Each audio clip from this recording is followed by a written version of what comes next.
how HIV works. So, HIV, or human immunodeficiency virus, attacks the immune system. It can be transmitted through bodily fluids such as blood, semen, vaginal fluids, anal fluids, or breast milk.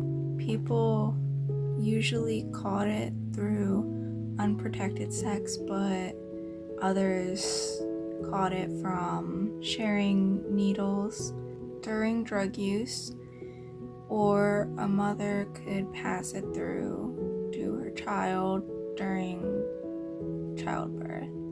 Over time, HIV destroys so many T cells in the body that your immune system can't fight off any other infections or diseases.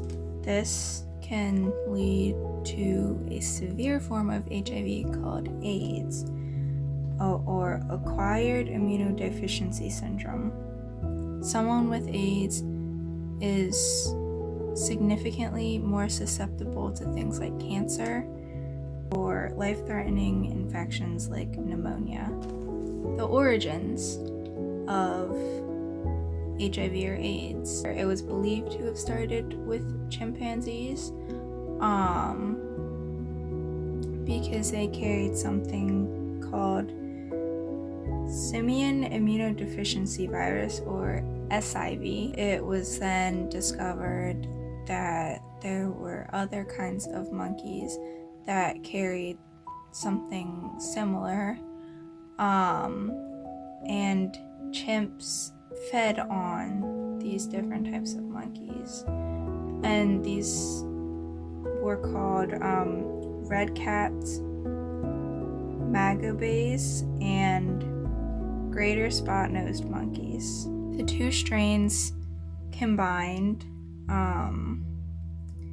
into SIV-CPZ, and this transferred to humans and turned into HIV when hunters in Africa killed chimps and got their blood in their wounds. More about HIV and AIDS. HIV originally arrived in the US in 1970, but it took an entire decade to gain any public attention. In 1981, the CDC reported that 5 previously healthy gay people became infected with a strain of pneumonia that was almost never found in people who did not have compromised immune systems. In 1982, the New York Times published an article calling AIDS GRID, Gay-Related Immune Deficiency. And in that same year, 335 people were affected and 136 were killed. September 1982 was the first time the term AIDS was used. By the end of 1982, AIDS was reported in numerous European countries.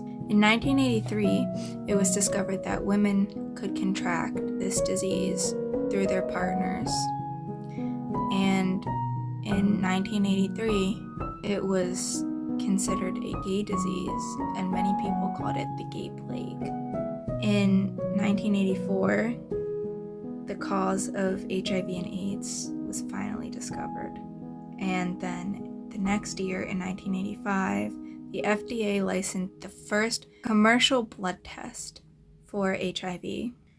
And then in that same year, in 1985, Rock Hudson was the first high-profile death from AIDS. And then, because of this common stereotype that AIDS was a gay disease and that only gay men could contract it, gay men were banned from donating blood. By the end of 1985, there were over 20,000 reported cases of AIDS. And then in 1987, the first antiretroviral medicine for HIV called azithromycin, or AZT, became available. In 1988, the next year, the World Health Organization declared December 1st as World AIDS Day. Finally, at the end of the decade, there were at least 100,000 reported cases in the US and over 400,000 reported cases worldwide of AIDS.